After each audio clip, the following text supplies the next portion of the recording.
প্রথম বলে হালকা হাতে খেলে নিয়ে একেবারে জন্য স্ট্রাইক এসছেন বিমল সিং, প্রিন্স অফ ঘাটাল।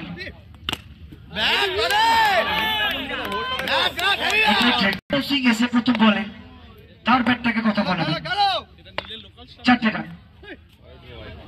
এটা ক্ষেত্রে হোয়াইট বল, অতিরিক্তের খাতায় আর একটি রান পেতে যুক্ত হবে।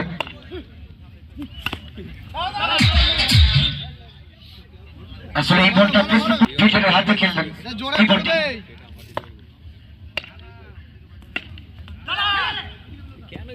আরো একটা কিন্তু শেষের দিকে ফিনিশটা অনায়াসে করা যাবে।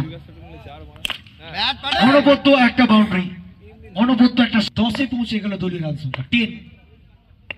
এখান থেকে 33 রানের প্রয়োজন।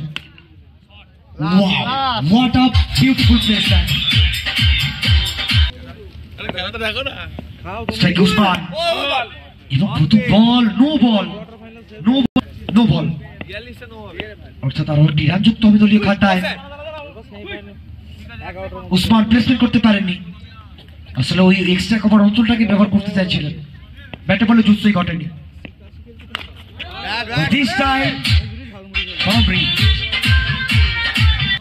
অনবদ্য একটা বাউন্ডারি আসবে উসমান।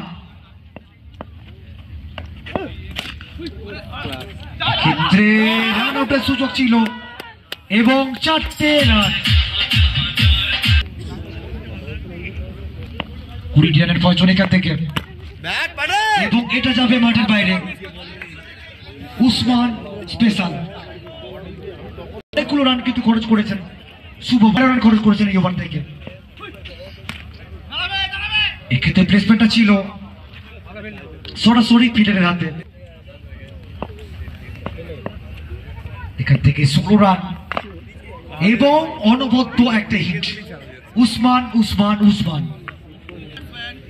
আসলে 3 ওভার থেকে 12 রানের প্রয়োজন। Shot of the tournament, shot of the tournament Bimal Singh.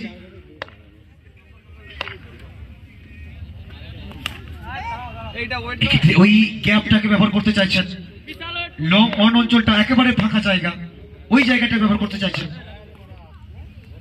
Bimal Singh. আর মাত্র 8টি রানের প্রয়োজন, অর্থাৎ 2টো বাউন্ডারি এবং উইকেট নাম্বার 1 ফিরতে হবে বিমল সিংকে।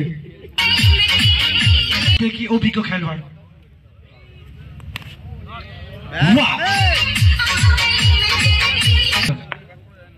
4 রান, তবে কিন্তু আসবে 6।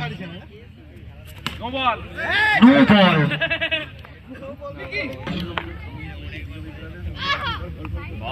আর কি ভান্ডার